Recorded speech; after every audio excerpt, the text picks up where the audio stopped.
ಚಿತ್ರರಂಗದ ಹಿರಿಯ ನಟ, ನಿರ್ದೇಶಕ, ನಿರ್ಮಾಪಕ ದ್ವಾರಕೀಶ್ ನಿಧನರಾಗಿದ್ದಾರೆ.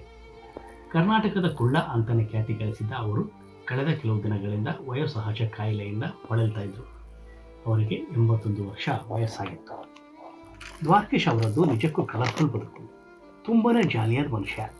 ತೆರೆಯ ಮೇಲೆ ಹೇಗಿದ್ರು ನಿಜ ಬದುಕಿನಲ್ಲೂ ಹಾಗೆ ಇದ್ರು. ಇವರ ಬದುಕಿನಲ್ಲಿ ಹಲವಾರು ಇಂಟ್ರೆಸ್ಟಿಂಗ್ ವಿಚಾರಗಳಿವೆ. ಇವರ ಮೊದಲ ಪತ್ನಿಗೆ ಮಕ್ಕಳಿದ್ದಾಗಲೇ ಇವರು 2ನೇ ಮದುವೆಯಾಗಿದ್ದರು. ಆದರೆ ಅವರ ಪ್ರೇಮ ಕಥೆ ಬಹಳಷ್ಟು ಚರ್ಚೆ ಹುಟ್ಟಾಕಿತ್ತು. ಈ ಮದುವೆ ಆಗಿದ್ದಾದರೂ ಹೇಗೆ ಅನ್ನೋದನ್ನು ಅವರೇ ಒಂದ್ಸಲ ಹೇಳ್ಕೊಂಡಿದ್ರು. ಒಂದ್ಸಲ ಏನಾಯ್ತಂತೆ ಅಂದರೆ, ಮದರಾಸನ 5 ಸ್ಟಾರ್ ಹೋಟೆಲ್ಗೆ ಇಡೀ ಕುಟುಂಬವನ್ನು ಕರ್ಕೊಂಡು ಹೋಗಿದ್ರಂತೆ. ಊಟ ಮಾಡೋ ಮೊದಲು ಒಂದು ನೋಟ್ ಪುಸ್ತಕವನ್ನು ಪತ್ನಿ ಅಂಬುಜ ಕೈಗಿಟ್ಟು ಒಂದು ಮಾತು ಹೇಳಿದ್ರಂತೆ. ಇದೊಂದು ಕಾದಂಬರಿ ಅಂತ ತಿಳ್ಕೋ. ಇದು ನನ್ನ ಲೈಫ್ ಸ್ಟೋರಿ. ಲವ್ನಲ್ಲಿ ಬಿದ್ದಿದ್ದೀನಿ. ಆಕೆ ಹೆಸರು ಶೈಲಜಾ. ನೀನು ಒಪ್ಪಿಗೆ ಕೊಟ್ಟರೆ ಮದುವೆ ಆಗಬೇಕು ಅಂದ್ಕೊಂಡಿದ್ದೀನಿ. ಇಲ್ಲವಾದರೆ ಇಲ್ಲ, ಮರೆತು ಬಿಡೋಕ್ಕೆ ಪ್ರಯತ್ನ ಪಡ್ತೀನಿ. ಈ ನೋಟ್ ಪುಸ್ತಕದ ಕೊನೆ ಪುಟದಲ್ಲಿ ನಿನಗೆ ಏನನ್ನಿಸುತ್ತೋ ಅದನ್ನು ಬರೆ. ಕಾದಂಬರಿ ಸುಖಾಂತವಾಗಿದ್ದರೂ ಸ್ವೀಕಾರ ಮಾಡ್ತೀನಿ, ದುಃಖವಾಗಿದ್ದರೂ ಸ್ವೀಕಾರ ಮಾಡ್ತೀನಿ. ಇಷ್ಟನ್ನು ಹೇಳಿ ದ್ವಾರಕೀಶ್ ಮೌನಕ್ಕೆ ಶರಣಾದರಂತೆ.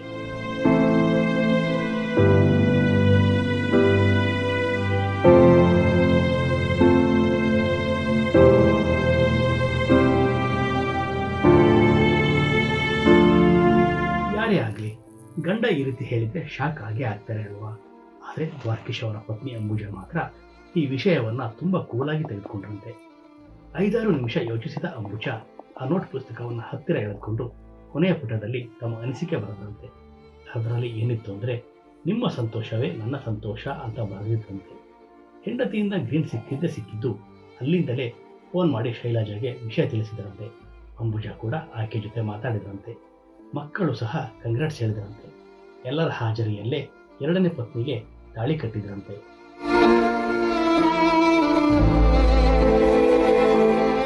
ಹೇಳಬೇಕು ಅಂದರೆ, ಮೊದಲ ಪತ್ನಿ ಅಂಬುಜಾ ದ್ವಾರಕೀಶ್ ಅವರ ದೂರದ ಸಂಬಂಧಿ. ಚಿತ್ರದುರ್ಗ ಅವರ ಊರು. ದಯಾನಂದ ಕಾಲೇಜಿನಲ್ಲಿ ಅಂಬುಜಾ ಪ್ರೊಫೆಸರ್ ಆಗಿತ್ತು. ಅಂಬುಜರನ್ನ ದ್ವಾರಕೀಶ್ ತುಂಬಾ ಪ್ರೀತಿ ಮಾಡ್ತಾ ಇದ್ರಂತೆ. ಇದನ್ನ ಪತ್ರದ ಮೂಲಕ ಹೇಳಿಕೊಂಡಿದ್ರು. ಸಿನಿಮಾದಲ್ಲಿ ನಟಿಸುತ್ತೇನೆ ಅಂತ ಅಂಬುಜಾ ಬಳಿ ಹೇಳಿಕೊಂಡಿದ್ರು. ಇದಕ್ಕೆ ಗ್ರೀನ್ ಸಿಗ್ನಲ್ ಕೊಟ್ಟಿದ್ರು ಅಂಬುಜಾ. ಮದುವೆಯಾದ ಬಳಿಕ ಅಂಬುಜಾ ಅವರ ಸಣ್ಣ ಸಣ್ಣ ಆಸೆಯನ್ನು ದ್ವಾರಕೀಶ್ ಈಡೇರಿಸ್ತಾ ಇದ್ದಂತೆ. 2ನೇ ಮದುವೆ ಆಗುವ ನಿರ್ಧಾರ ತೆಗೆದುಕೊಂಡಾಗ ಅಂಬುಜಾರಿಗೆ ಸಾಕಷ್ಟು ಬೇಸರ ಆಗಿತ್ತಂತೆ. ಆದರೂ ನಿನ್ನಿಷ್ಟವೇ ನನ್ನಿಷ್ಟ ಅಂದಿದ್ರಂತೆ.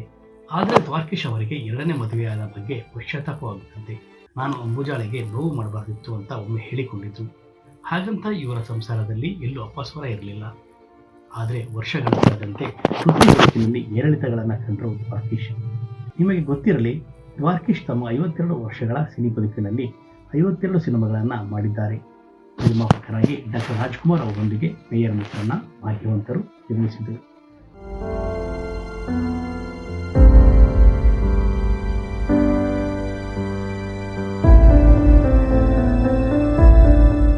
ನಂತರ ವಿಷ್ಣುವರ್ಧನ್ ಹಾಗೂ ದ್ವಾರಕೀಶ್ ಜೋಡಿ ಬಹಳ ಪ್ರಸಿದ್ಧಿ ಆಯಿತು. ಕಳ್ಳ ಕುಳ್ಳ ಅಂತಾನೆ ಪ್ರಸಿದ್ಧಿಯಾಗಿದ್ದರು. ದ್ವಾರಕೀಶ್ ವಿಷ್ಣು ಅಭಿನಯದ ಬಹುತೇಕ ಸಿನಿಮಾಗಳಲ್ಲಿ ತೆರೆ ಹಂಚಿಕೊಂಡಿದ್ರು. 2006ರಲ್ಲಿ ಆಪ್ತಮಿತ್ರ ನಿರ್ಮಾಣ ಮಾಡಿದ ದ್ವಾರಕೀಶ್ ಅತ್ಯಂತ ಯಶಸ್ಸು ಕಂಡಿದ್ರು. ನಂತರ ಹಲವಾರು ಚಿತ್ರ ನಿರ್ಮಾಣ ಮಾಡಿದ್ರು. ಆದರೆ ಅಂತಹ ಯಶಸ್ಸು ಕಾಣದೆ ಕಂಗಾಲಾಗಿದ್ರು. ಪರಿಣಾಮ ದ್ವಾರಕೀಶ್ ಸಾಲದ ಸುಳಿಗೆ ಸಿಲುಕಿದ್ರಂತೆ. ಈ ಸಾಲ ತೀರಿಸಲು ದ್ವಾರಕೀಶ್ 15 ಮನೆಗಳನ್ನು ಮಾರಾಟ ಮಾಡಿದ್ರಂತೆ. ಕೊನೆಯದಾಗಿ HSR ಲೇಔಟ್ನಲ್ಲಿದ್ದ ಮನೆಯನ್ನು ಕೂಡ ರಿಷಬ್ ಶೆಟ್ಟಿ ಅವರಿಗೆ 10.5 ಕೋಟಿ ರೂಪಾಯಿಗೆ ಮಾರಾಟ ಮಾಡಿದರು. ಕರ್ನಾಟಕದ ಕುಳ್ಳ ಅಂತಾನೆ ಖ್ಯಾತಿ ಪಡೆದಿದ್ದ ದ್ವಾರಕೀಶ್ ವಿದೇಶದಲ್ಲಿ ಚಿತ್ರೀಕರಣ, ಲಂಡನ್ನಲ್ಲಿ ಹಾಡುಗಳ ಧ್ವನಿ ಮುದ್ರಣ, ಕಿಶೋರ್ ಕುಮಾರ್ ಅವಂತಹ ಗಾಯಕರನ್ನ ಪರಿಚಯಿಸಿದರು. ಹೊಸ ನಟ ನಟಿಯರನ್ನ, ಸಂಗೀತಗಾರರನ್ನ, ಗಾಯಕರನ್ನ, ತಂತ್ರಜ್ಞರನ್ನ ಕನ್ನಡ ಸಿನಿರಂಗಕ್ಕೆ ಪರಿಚಯಿಸಿದರು. ಇದೀಗ ಇವರು ನೆನಪು ಮಾತ್ರ.